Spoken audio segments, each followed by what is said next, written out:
ये इंसान कभी विचार किया है यहां पे किस लिए आया है और आखिर जाना कहां है, किस लिए आया है।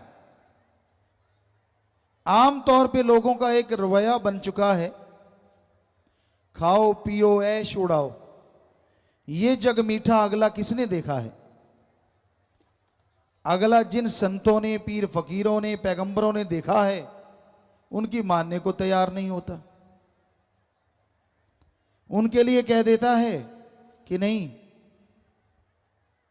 वो वैसे ही कहते हैं, फजूल की बात करते हैं, यूं ही कहते हैं, जबकि ऐसा नहीं है।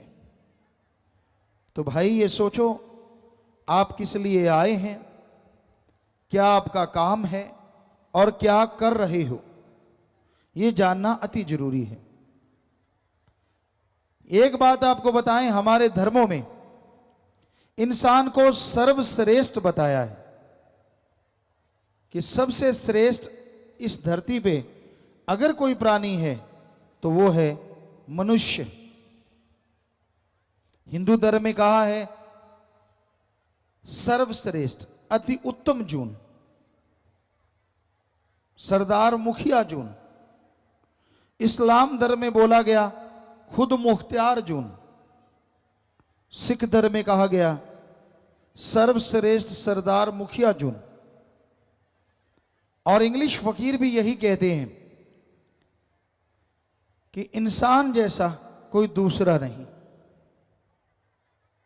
पर सोचने वाली बात है कि इंसान ऐसा क्या कर्म करता है जिससे कहा जाए कि वाकई जो गुरुओं ने, पीर पैगंबरों ने, ऋषि मुनियों ने कहा है वो सही है, कि वाकई इंसान जैसा कोई नहीं है।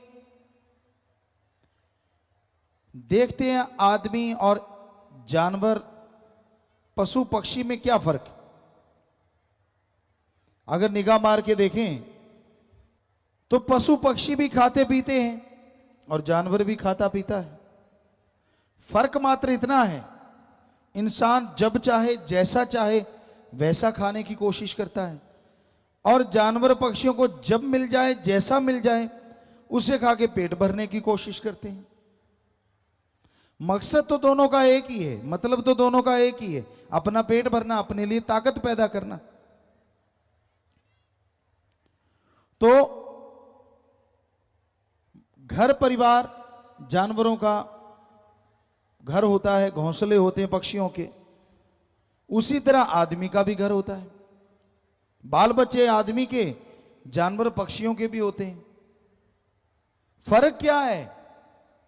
जीते जी जानवरों की मलमूत्र काम में आती है और मरने के बाद हड्डियां, चमड़ा सब काम आ जाता है। आदमी का जीते जी मलमूत्र संभालने में साइंटिस्ट लगे हुए हैं, कैसे संभालें, इतना बढ़ता जा रहा है। और मरने के बाद हड्डियां संभालने पे भी टैक्स लगता है। जाओगे वो पहले ही ले लेंगे, आजा आजा तू हमारा ग्राहक है, निकाल, कितने निकालेगा। तो हड्डियां समेटने में भी पैसा लगता है। तो इस लिहाज से देखें तो जानवर आगे हैं। पर शायद आदमी सोचे, साइंस में, विज्ञान में आदमी ने बहुत तरक्की करी है, सुख सुविधा के साधन बन गए हैं। तो साइंस ने कितनी तरक्की की है, गाड़ियां हैं, कारें हैं, क्या ऐसा पशु कर सकता है? ना जी ना, पशु नहीं कर सकता। पर आपको सुख सुविधा के साधन तो विज्ञान के नजर आ गए। पर अगर आज कहें कि आदमी बारूद के ढेर पे बैठा है, सारी दुनिया बारूद के ढेर पे बैठी है, तो गलत नहीं होगा। क्योंकि एटम, परमाणु, अणु, हाइड्रोजन जो बम बन रहे हैं, ऐसा खतरा जैसा आज आदमी को आदमी से है, क्या आदमी को पशु से हो सकता है? कभी नहीं हो सकता। सोच भी नहीं सकते पशु। तो फिर भी पशु आगे निकल गए, आदमी तो फिर पीछे रह गया। फिर धर्मों में क्यों कहा कि आदमी सर्वश्रेष्ठ है, अति उत्तम है, सरदार जून, मुखिया जून, सर्वश्रेष्ठ जून? क्यों? एक कारण है, आदमी इस मृत्युलोक में, इस घोर कलयुग में अगर चाहे तो भगवान को यहां वहां दोनों जहान में देख सकता है, जबकि पशु पक्षी चाहते हुए भी उसे नहीं देख सकते। आदमी को भगवान ने यह ताकत दी है, अगर भगवान का नाम जपे, जीते जी गम दुख दर्द चिंता बीमारियों से मुक्ति, मरने के बाद आवागमन से मुक्ति आदमी को मिल सकती है, जबकि देवी देवता को भी नहीं मिल सकती, पशु पक्षियों की तो बात छोड़ो। इसलिए आदमी को हमारे गुरुओं ने, ऋषि मुनियों ने, संत पीर पैगंबरों ने सर्वश्रेष्ठ कहा। अब आप खुद देख लो, क्या आदमी वाला काम करते हो? कभी भक्ति करते हो कि सारा दिन चुगली निंदा हथाई कर रहे हैं, इधर की उधर, उधर की इधर, इधर को उंगली लगाई लड़ दी, उधर के लगा दी? तो भाई ये कोई आदमियों वाले काम है? हमारे वेद शास्त्र, हमने सभी पवित्र ग्रंथ पढ़े, हिंदू धर्म के हमारे वेद शास्त्र, और जिनमें गीता रामायण महाभारत, चारों वेद, पांचवा वेद महाभारत को भी कहा जाता है। इसके अलावा इस्लाम धर्म की पवित्र कुरान शरीफ, कुरान मजीद, सिख धर्म की पवित्र गुरुवाणी, ईसाई धर्म की पवित्र बाइबल, कबीर जी, शेख फरीद जी, नामदेव, धन्ना भगत, रविदास, बहुत सारे संत, बौद्धिस्ट, जैनिस्ट, सभी धर्मों की बाणी पढ़ी। बिश्नोई धर्म के जांबा जी, उनकी बाणी पढ़ी, उनका गुटका पढ़ा। तो सभी धर्मों की बाणी पढ़ी। सारे धर्मों में यही कहा गया है जो हम आपको आज बताएंगे। 100% यही बात आती है कि आदमी कहलाने के हकदार तो ही हो अगर आदमी वाला काम करो, वरना शैतान से भी आप आगे हो। कई लोग आदमी सोया पड़े हैं, उनको मार दिया, किसी को तड़पा दिया, चंद नोटों के लिए किसी के बेटे को उठा लिया, भाई ने भाई को मार दिया। शैतान भी शर्मा जाता है, वो भी बच्चों पे हाथ नहीं उठाता था। आज आदमी शैतान का बाप बना हुआ है। अपनी मां की संभाल नहीं, अपने बाप की संभाल नहीं। कई लोग हमारे पास आते, गुरुजी प्रसाद दो। किस लिए भाई? मेरे मां बीमार है, उसकी मुक्ति हो जाए। हमने कहा ऐसा प्रसाद तो हमारे पास नहीं जिसको दें वो मर जाए। आप मारना चाहते हो? कहता नहीं, वो टट्टी पेशाब चारपाई पे करता है। तो हमने कहा जब बचपन में तू करता था तब तेरी मां ने तो नहीं कहा कि इसकी मुक्ति कर दो? वो तो नहीं बेचारी बोली कि इसका रोज टट्टी पेशाब कर उठाना पड़ता है, दिन को भी रात को भी, कोई प्रसाद दे दे बेड़ा पार कर दे? वो तो नहीं बेचारी बोली। अब उसका तुझे उठाना पड़ गया, तो अब तू कहता है कि वो मर जाए। लानत है ऐसे औलाद पे। कहां चली गई हमारी संस्कृति? हमारे धर्मों में तो यही शिक्षा है। अरे बचपन में मां बाप टट्टी पेशाब उठाते हैं। हमारा धर्म, हमारे देश में यही संस्कृति है। जब वो बुजुर्ग हो जाएं तो उनके बेटे बेटियां उनके हाथ की लाठी बने और उनको बच्चों की तरह संभालें। यह है हमारी संस्कृति। ना कि उनको बूढ़ा कह के एक भूसे वाले कमरे में डाल दें, सूखा रोट खिलाएं। नहीं नहीं नहीं, मरने के बाद आप खर्चा करते हो, शर्म नहीं आती? जीते जी सूखे रोट दिए और मरने के बाद हलवा पूरियां खाओ जी, अपनी नाक का सवाल है। और जब वो जीते जी उनको नहीं खिलाए तब नाक किधर गई थी? शर्म नहीं आती? जिन्होंने बड़ा किया, पढ़ाया लिखाया, ठीक है उनमें अवगुण हो सकते हैं तो वो भी आदमी, क्या हुआ अगर मां बाप हैं? उनमें भी अवगुण हो सकते हैं, उनमें भी बुरी आदतें हो सकती हैं। आपकी नहीं बनती तो राड़ से बाढ़ अच्छी, अलग रहो, लेकिन उनको कभी बुरा ना कहो और उनकी सेवा से मुंह ना मोड़ो। जितना हो सके उनकी सेवा करते रहो। घर से सेवा शुरू करो, फिर करो समाज की सेवा। पर आज का युग ही ऐसा है। हमने देखा बुजुर्गों को बूढ़िया, डैनिया, इतने इतने गंदे नाम लेंगे भी। है तो तेरा ही खून, तेरा ही बाप है, तेरी मां है, क्या कह रहा है? शर्म नहीं आती तुझे? अपनी मां के लिए, बाप के लिए इतने निरादर के शब्द प्रयोग में लाता है। और मां बाप को भी चाहिए, बच्चों को आशीर्वाद दें। एक उम्र होती है, वेदों में लिखा हमारे, वो तो 75 साल था, लेकिन आज की उम्र माने तो 50-55 साल। उसके बाद आपको संन्यास लेना चाहिए। बच्चों के कंधे पे सारा बोझ डालो कारोबार का, कि बेटा मैं बैठा हूं, काम धंधा संभाल, मेरे अनुभव की जरूरत पड़े तो मेरे से पूछ ले, वरना भाई मेरे से जैसा अच्छा बुरा हुआ कर लिया, अब तू जान। और खुद करो भक्ति। पर बुजुर्ग टांग अड़ाते ही रहते हैं, हटते नहीं। ऐसे नहीं ऐसे करो, ऐसे नहीं ऐसे करो। अरे इतनी कमजोर टांगे हुई पड़ी है, क्यों उड़ा रहा है? राम राम जप, ये लिखा हमारे धर्मों में। पर हमने देखा है नौजवानों को कम फिक्र होता है, बुजुर्ग जो जो। एक माता आई, हमने कहा बोल माता क्या चाहिए? बातें चल रही थी, संगत बैठी थी। हमने कहा शायद कोई बीमार होगी कुछ, या भगवान का नाम मांगेगी। कहती गुरु जी एक बात सुनो, हाँ मुझे पड़पोता चाहिए। तेरी आगे बेटों ने पोतों ने रंग लगा दिया। कहती नहीं रंग तो नहीं लगाया, फिर भी दिल करे। अरे भगवान को पाने का दिल क्यों नहीं करता? आगे से आगे फंसते जा रहे हैं, फंसते जा रहे हैं। तो कहने का मतलब दोनों पीढ़ियों को समझना चाहिए। हमारी संस्कृति को बुजुर्ग आशीर्वाद देते हैं, और एक उम्र आती है उसके बाद सन्यास लेके बच्चों के कंधों पे बोझ डाल देते, तू जान भाई तेरा काम जाने, मैं तो राम नाम जपूंगा।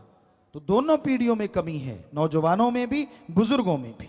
दोनों को ही हम कह रहे हैं समझो अपने अपने कर्तव्य को, समझो अपने अपने फर्ज को, और उसके अनुसार चलो। ये कहता है हमारा धर्म, ये कहते हैं हमारे विधि विधान जो बनाए गए हमारे पूर्वजों के द्वारा।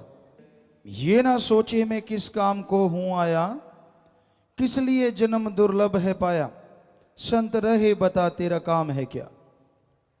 तो जैसा आपको शुरू में बताया, इंसान को ये सोचने की फुर्सत ही नहीं है, समझ ही नहीं है कि मैं आया किस लिए हूं, कर क्या रहा हूं। संत बताते हैं, संत समझाते हैं कि आप किस लिए आए। हमारे धर्मों में हिंदू मुस्लिम सिख ईसाई बौद्ध जैनी सभी धर्मों में बहुत सारी बातें एक जैसी ही हैं। 99% कहें तो सही होगा। यह कहा जाता है कि आपका सबसे पहला कर्तव्य है प्रभु का नाम जपना, भगवान की प्राप्ति करना।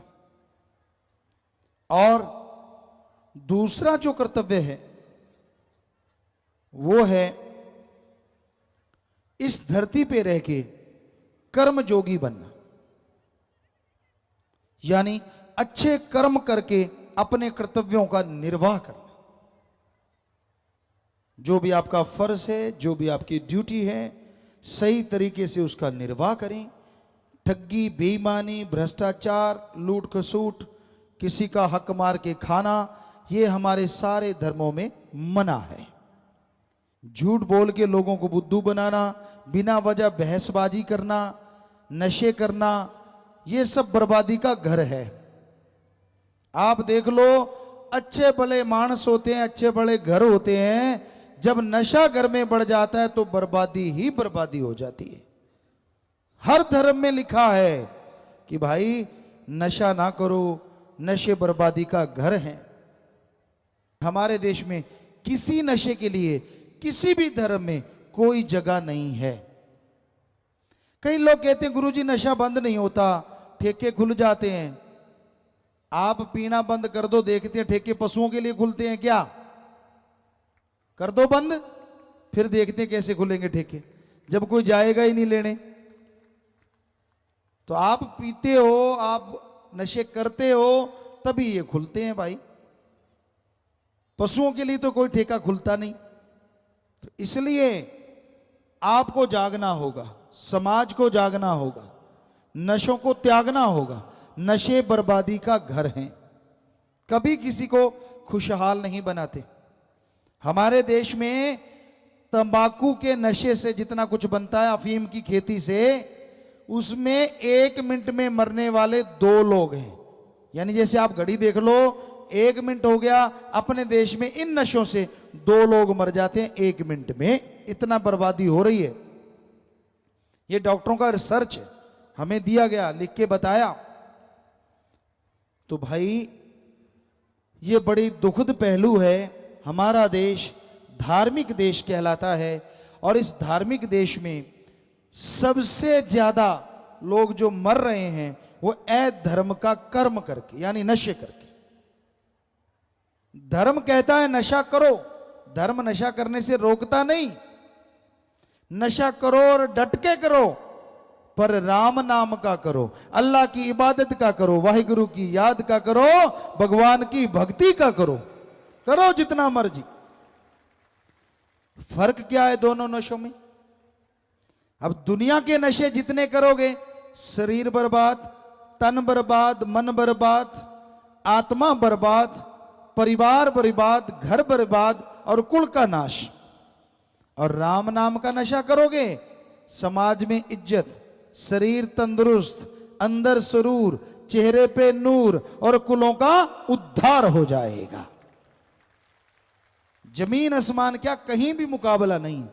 इतने जबरदस्त है राम नाम, अल्लाह मालिक की भक्ति इबादत का नशा। करो तो सही। लोग पूछते फिरेंगे क्या खाते हो, इतनी खुशी कैसे?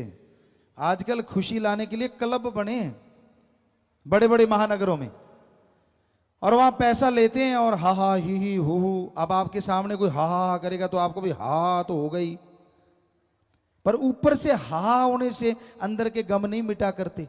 और जब अंदर खुशी होती है, चेहरे पे जबरदस्ती खुशी आ जाती है, रुकती ही नहीं। चेहरा नूर से मालो माल हो जाता है और नूरो नूर हो जाता है। तो धर्मों ने तो हमें अंदर की खुशी लाने के लिए तरीके बताए हैं।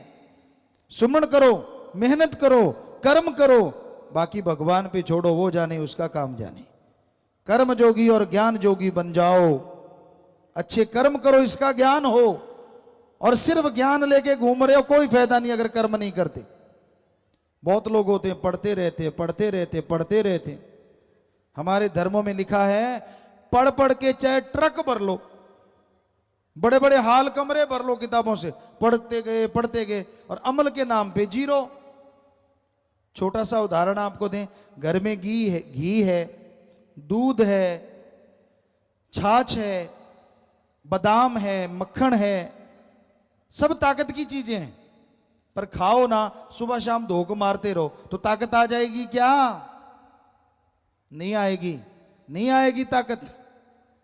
तो उसी तरह जब तक राम नाम जपोगे नहीं, चेहरे पे नूर कैसे आएगा और अंदर सुरूर कैसे आएगा? जाप करना पड़ेगा भाई। राम नाम ले लिया, अलमीरा में ताला लगा के रख दिया। कभी कभी खोलते हैं जब दर्द होता है, बच्चे तब खोलते हैं जब पेपर आते हैं। भगवान जी अब तो रात को दिखा दे, सुबह जाके कराऊंगा। पूरा पेपर ही दिखा दे रात को, कहता फिर तेरे गुण गाऊंगा। और जैसे पेपर निकल गए फिर वही बात, कौन सा भगवान और कैसा भगवान। ऐसे कोई बीमार हो जाए, किसी का बच्चा बीमार हो जाए, तब कहता भगवान तेरी काली पीली नीली गऊ। और जैसे बच्चा ठीक हो गया, फिर से खागड़ बन के जोर जोर से बाजे निकालता रहता है। तो भाई ये सही नहीं है।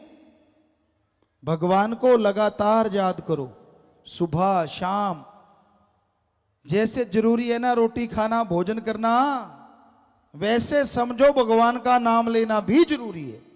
भोजन करने से ताकत आए ना आए, हम आपको लिख के गारंटी देते हैं, राम नाम सुबह शाम जपने से आपको ही नहीं, आपकी कुलों को भी ताकत आएगी, आपके परिवार तर जाएंगे।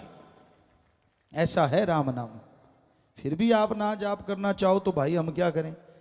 ऐसी तो कोई चीज नहीं, जैसे भैंस को खिलाते हैं, एक पाइप सी होती है लकड़ी की, अगर वो दवाई ना ले तो भर के उसके मुंह में ठूंस देते हैं कि पीना ही पड़ेगा। अब ऐसा तो आपके साथ हम कर नहीं सकते कि राम नाम डाल के मुंह में डाल दे कि ले पीना ही पड़ेगा। आप तो आदमी है, मानस है, पशु तो है नहीं। इसलिए आप मर्जी के मालिक हैं और अपनी मर्जी से ही जाप करो, फिर देखो नजारा। सच्चे दिल से, सच्ची भावना से अगर जाप करोगे तो फल मिलेगा।